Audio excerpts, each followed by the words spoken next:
அஸ்ஸலாமு அலைக்கும் வரஹ்மத்துல்லாஹி வபரகாத்துஹு. கரெக்டாக மணி 2:46.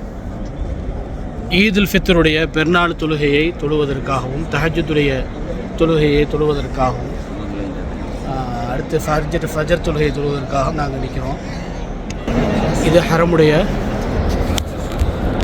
வாசல் 85வது கேட்டு, 84 85வது கேட் நம்பரு. நேராக பார்த்தோம்னா ஹரம் காபத்துல்லா.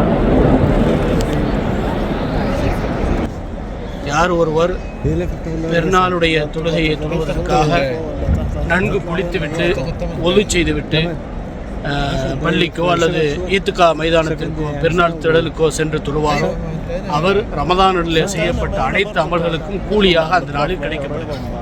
மேலும் அந்த நாளில் வானவர்கள் மலக்குமார்கள் அந்த நோன்பாளிகளுடைய பிரார்த்தனைகளுக்கு ஆமீன் கூறுவதற்காக தயாராக இருக்கிறார்கள் என்று அருமை நாயகம் ரசூலுல்லாஹி ஸல்லல்லாஹு அலைஹி வஸல்லம் அவர்கள் சொன்னார்கள்.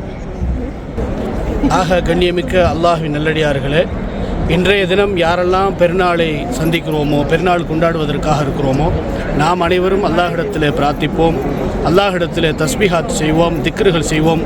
குறிப்பாக அல்லாஹு அக்பர் அல்லாஹு அக்பர் அல்லாஹு அக்பர் அல்லாஹு அக்பர் அல்லாஹு அக்பர் அல்லாஹு அக்பர் லா இலாஹ இல்லல்லாஹு அல்லாஹு அக்பர் என்கிற அந்த தக்பீரை முழங்கிக் கொண்டே இருப்போம்.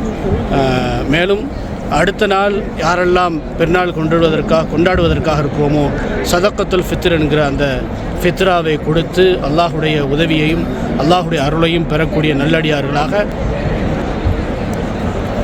அல்லாஹ் ரப்புல் ஆலமீன் அப்படிப்பட்ட நல்லடியார்களாக நாம் அனைவரையும் ஆக்கி அருள்வானாக என்ற துஆவோடு ஹரம் ஷரீஃபிலிருந்து முஹம்மது சாதிக் ஆலிம் ஆகிய நான் பேசுகிறேன். அஸ்ஸலாமு அலைக்கும் வரஹ்மத்துல்லாஹி வபரகாத்துஹு.